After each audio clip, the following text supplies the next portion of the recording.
Whether you're rich or you're poor, if you can avoid paying to the federal or state government, that's always something that people are interested in. So one of the ways to do that is by using what's known as a CRUT, a Charitable Remainder Unitrust. And what that allows you to do is if you have something that is an appreciated asset, whether it's real estate, whether it's stocks or cryptocurrencies, instead of selling them and having to pay a large amount in taxes up front, what you're able to do instead is put them into a trust and sell them and then have it managed in a regular portfolio. The benefit to this is you're able to basically have a write-off at the front, and then you're also able to take income from it over a certain specified period of time. So let's say you make $1 million off of a small cryptocurrency.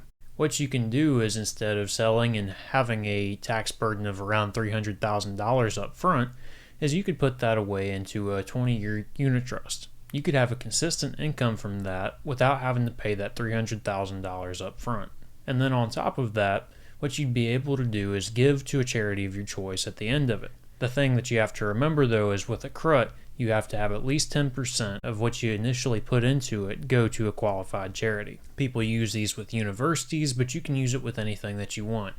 Let's say that you're interested in giving to your church. You could set one up so that in 5 years you gave 10% or 20% of whatever that amount was to your church to build a sanctuary, all while still being able to have a write-off up front.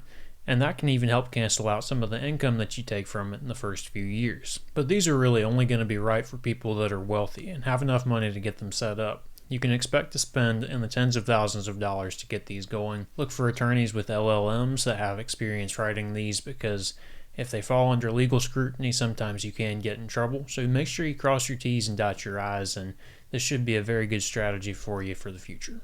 Like and subscribe for more.